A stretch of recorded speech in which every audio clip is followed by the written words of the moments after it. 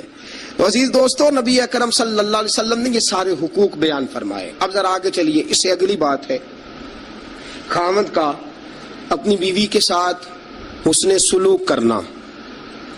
اب دیکھیے میرے محبوب نے کیا فرمایا، فرمایا خیرکم خیرکم لأہلہ، تم میں سب سے بہترین شخص وہ ہے جو اپنے گھر والوں کے لیے بہتر ہے، سب سے بہترین۔ اور حضور نے فرمایا انا خیرکم لأہلہ، فرمایا میرے گھر والوں سے پوچھ لو جا کے، میں سب سے زیادہ اپنے گھر والوں کے لیے بہتر ہوں۔ تم میں سب سے بہتر وہ ہے جو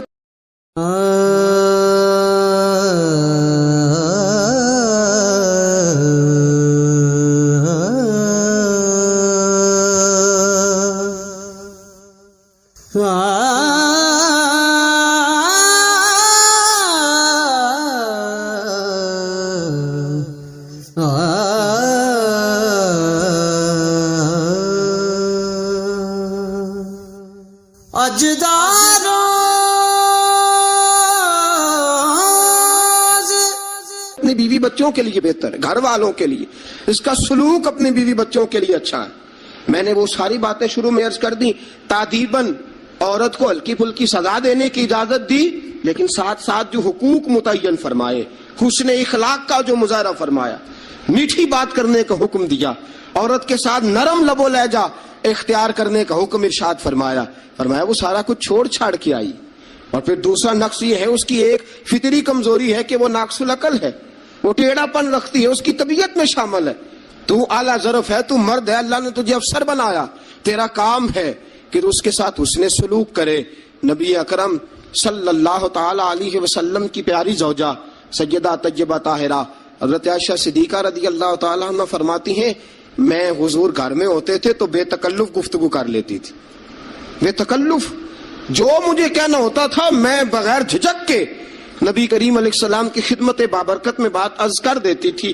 فرماتے ایک موقع ایسا آیا کہ حضرت صفیہ رسول پاک کی زوجہ فرماتی ہیں کہ اونٹ میرا کہیں گم ہو گیا، میں رونے لگ گئی، اونٹ گم ہوا اور میں رونے لگ گئی۔ صفیہ فرماتی ہیں رسول پاک صلی اللہ علیہ وسلم تشریف لائے اور نبی پاک علیہ الصلوۃ والسلام نے پہلے اپنی مقدس چادر مدثر والی اور مزمل والی کملی، فرماتے حضور نے اس کے ساتھ میرے آنسو صاف کیے، اور آنسو صاف کر کے حضور نے کچھ ایسی باتیں چھیڑ دی کہ میں نے ہنسنا شروع کر دیا۔ نبی پاک دلجوئی فرما رہے ہیں، رسول پاک صلی اللہ علیہ وسلم دلجوئی فرما رہے ہیں۔ فرماتی ہیں یہ انداز حضور ہمارے ساتھ اختیار۔ حضرت عائشہ صدیقہ فرماتی ہیں میں چھوٹی سی تھی جب حضور کے گھر آئی، میں اپنی سہیلیوں کو کہتی کہ فلانے ٹائم حضور گھر نہیں ہوتے، آ جانا، مل کے کھیلیں گی، آ جانا۔ فرماتی چھوٹی سی تھی جب رسول پاک کے حرم میں داخل ہو گئی، اپنی سہیلیوں کو کہتی حضور فلاں وقت نہیں ہوتے، آ جانا، مل کے کھیلیں گے۔ فرماتی ہیں بچیاں میرے ساتھ کھیلتی اور حضور کبھی بے وقت آ جاتے، جو آنے کا وقت نہ ہوتا، کسی کام سے آ جاتے۔ فرماتی ہیں جب حضور آتے تو میری سہیلیاں چھپ جاتی۔ ایک دن ایسا ہوا کہ وہ ساری بچیاں چھپ گئیں۔ سبحان اللہ، قربان جائیں رسول پاک کے طرز پر، انداز محبت پر۔ فرماتی ہیں حضور اٹھے، ارے حضور سے کوئی چیز چھپ تو نہیں نہ سکتی۔ اعلیٰ حضرت فرماتے ہیں اور کوئی غیب تم سے نہا ہو بھلا جب خدا ہی نہ چھپا رہا، جب خدا ہی نہ چھپا، جب اللہ نہیں چھپا تو اور کیا چیز چھپے گی۔ نبی پاک نے جب اپنے رب کا دیدار کر لیا اللہ کے کرم سے تو باقی پیچھے کیا رہ گیا۔ حضور سے کچھ، حضور اٹھتے اور جس دروازے کے پیچھے کوئی بچی چھپی ہوتی حضور اسے پکڑ کے لاتے، لا کے حضرت عائشہ فرماتی میرے پاس بٹھاتے، پھر دوسری کو پکڑ کے لاتے، تیسری کو، چوتھی کو، پانچویں کو، سب کو پکڑ کے لاتے، اور رسول پاک فرماتے جانا نہ، جب تک تمہارے پاس موقع ہو عائشہ کے ساتھ کھیلتی رہنا، جانا نہیں، جانا نہیں۔ حضرت عائشہ فرماتی ہے میری سہیلیاں گھر جا کے، اپنے گھر جا کے وہ بتلایا کرتی تھی کہ عائشہ بڑے نصیبوں والی ہے، عائشہ بڑے مقدروں والی ہے، ایسا گھر والا ملا ہے جو اس کے کھیلنے کا بھی خیال رکھتا ہے، جو اس کی تفریح کا بھی خیال۔ رسول اکرم صلی اللہ تعالی علیہ وسلم کا انداز دیکھیے نا۔ سیدہ عائشہ صدیقہ فرماتی ہیں مسجد نبوی میں حبشی بچے نیزوں سے کھیل رہے تھے، نیزوں کے ساتھ کھیل رہے تھے، اور نبی پاک علیہ السلام نے فرمایا عائشہ ادھر آؤ، بچے حبشی مسجد کے دروازے پہ نیزوں کے ساتھ کھیل رہے ہیں، کھیل دیکھو گی؟ تو عائشہ صدیقہ فرماتی ہے میں نے کہا حضور دیکھوں گی. تو رسول پاک صلی اللہ تعالی وسلم نے نا اپنے جبہ مبارک کے اندر, اپنی چادر مبارک کے اندر مجھے چھپا لیا, میری صرف آنکھیں نظر آتی تھی. فرماتی ہے میں نبی پاک علیہ الصلوۃ والسلام کے مقدس بغل مبارک کے اندر چھپی وہ کھیل دیکھتی رہی اور محظوظ ہوتی رہی. حضور نے فرمایا عائشہ بس کریں اب. فرماتی ہے میں نے کہا نہیں ابھی اور دیکھنا ہے. فرماتی ہے رسول پاک کے لفظ ہیں بس کریں اور دیکھنا ہے. فرمایا حضور پھر کھڑے رہے. رسول پاک کی چاہت اور حضرت عائشہ صدیقہ کی چاہت, جب نبی پاک نے بحیثیت شوہر اپنا اسوہ حسنہ پیش کیا تو کس انداز میں پیش کیا؟ فرمایا نہیں جب تک تو کہے گی میں کھڑا دکھاتا رہوں گا. حضرت عائشہ صدیقہ رضی اللہ تعالی عنہا فرماتی ہیں جب تک میں دیکھتی رہی رسول پاک میری خواہش کے لیے کھڑے رہے.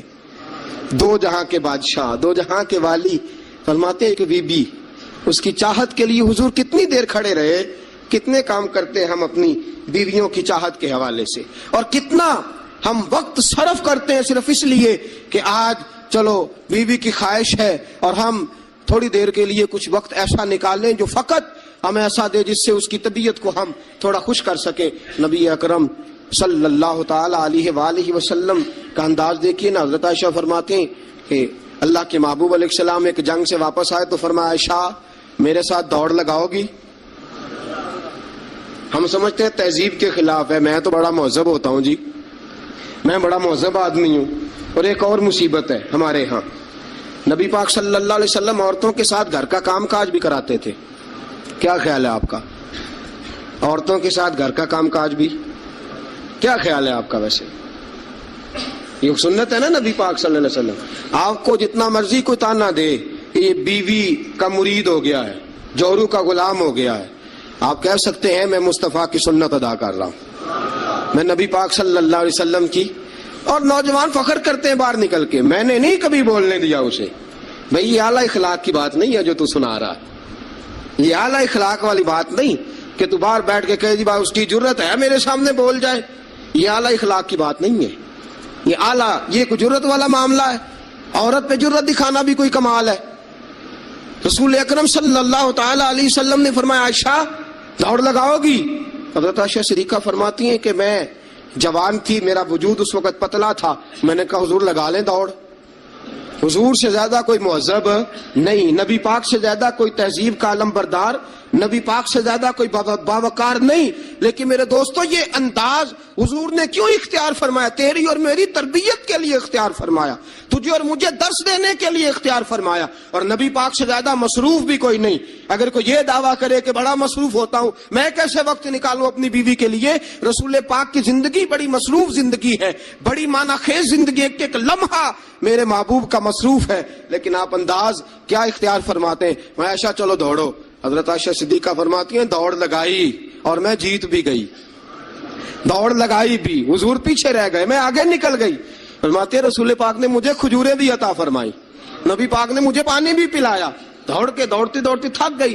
فرماتی ہیں پھر ایک موقع آیا, حضور نے فرمایا عائشہ آج پھر دوڑ لگا لو.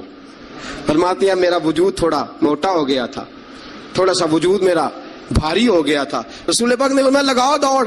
عائشہ صدیقہ فرماتی ہیں دوڑ لگائی تو حضور جیت گئے. رسول پاک جیت گئے, میں پیچھے رہ گئی. حضور نے فرمایا عائشہ یہ پچھلی دفعہ کا بدلہ ہو گیا, میں نے آج تمہیں کہا ہی اس لیے تھا کہ مجھے پتا تھا آج ہار جاؤ گی.